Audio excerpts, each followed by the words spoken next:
Mancherial mayor పదవిని కాంగ్రెస్ హస్తగతం చేసుకుంది. మంచిర్యాల మేయర్గా ధర్ని మధు ఎన్నికయ్యారు. డిప్యూటీ మేయర్గా రమ్య ఎన్నికయ్యారు.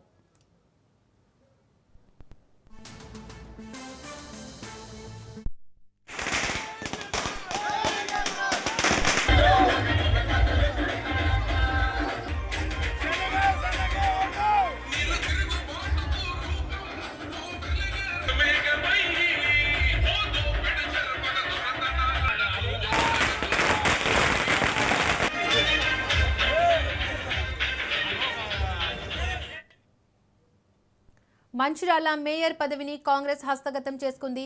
మంచిర్యాల మేయర్గా ధర్ని మధు ఎన్నికయ్యారు. డిప్యూటీ మేయర్గా రమ్య ఎన్నికయ్యారు.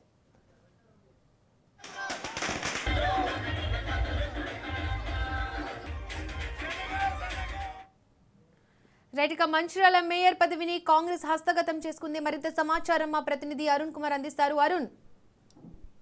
రైట్, మంచిర్యాల జిల్లాకు సంబంధించి మంచిర్యాల జిల్లా ఏదైతే కార్పొరేషన్ లో కూడా ఏదైతే కాంగ్రెస్ పార్టీ అయితే కైవసం చేసుకున్నది. కాంగ్రెస్ పార్టీకి సంబంధించినటువంటి 48 మంది కూడా ఏదైతే కార్పొరేటర్ గా ఎన్నిక కావడం జరిగింది. పూర్తి స్థానాలను కూడా కాంగ్రెస్ కైవసం చేసుకోవడంతో కూడా ఆ పీఠాన్ని డిప్యూటీ మేయర్ పీఠాన్ని కూడా కాంగ్రెస్ కైవసం చేసుకోవడం జరిగింది. మేయర్ గా ఏదైతే 43వ వార్డుకు చెందినటువంటి ఏదైతే 43వ వార్డుకు చెందినటువంటి ధరణి మధుకర్ మేయర్ గా ఎన్నికలు. డిప్యూటీ మేయర్ గా కూడా సల్ల రమ్య కూడా ఎన్నిక కావడం జరిగింది. కొద్దిసేపటి క్రితం వాళ్ళు ప్రమాణ స్వీకారం చేసేది. ఈ ప్రమాణ స్వీకారానికి ఏదైతే ప్రమాణ స్వీకారానికి నేరుగా కూడా ఏదైతే కార్పొరేటర్లు అందరూ కూడా కార్పొరేషన్ కార్యాలయానికి చేరుకొని కూడా ప్రమాణ స్వీకారంలో పాల్గొన్నారు. ఇక ఏదైతే అక్కడ ఉన్నటువంటి అన్ని ఏర్పాట్లు అధికారులు కూడా అన్ని ఏర్పాట్లు చేశారు. ఇక కాంగ్రెస్ పార్టీ కూడా అభివృద్ధి చేసింది కాబట్టి ఇంకా ఏదైతే ఈ పీఠాన్ని దక్కించుకున్నటువంటి అవకాశం దక్కిందంటూ కూడా గెలిచిన ఏదైతే ప్రమాణ స్వీకారం చేసినటువంటి డిప్యూటీ మేయర్ తెలిపినటువంటి పరిస్థితి. ముఖ్యంగా కూడా ఏదైతే మంచిర్యాల జిల్లాకు సంబంధించి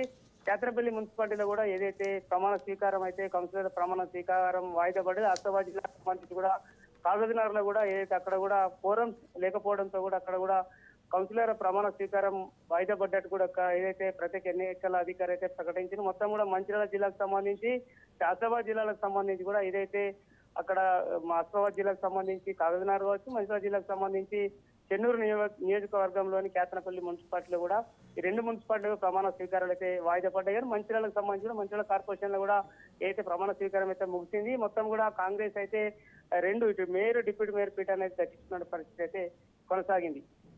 అరుణ్ కుమార్, అటు గెలవని సీనియర్ నాయకులు ఏమంటున్నారు? ఇంకా ముఖ్యానికి కూడా అయితే కొంతమంది గెలవనటువంటి నాయకులు ఎవరైతే ఉన్నారో వాళ్ళు కొంత భంగపడినటువంటి పరిస్థితి ఉన్నది. కానీ టీఆర్ఎస్ కు సంబంధించి కూడా గెలిచినటువంటి కార్పొరేటర్లు కూడా ఏదైతే కాంగ్రెస్ పార్టీలో కూడా వెళ్ళడం కూడా జరిగింది. మొత్తంగా కూడా ఏదైతే కొంత ఇబ్బంది అయితే తలెత్తింది.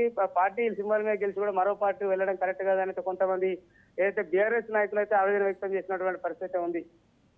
Right Arun, thank you.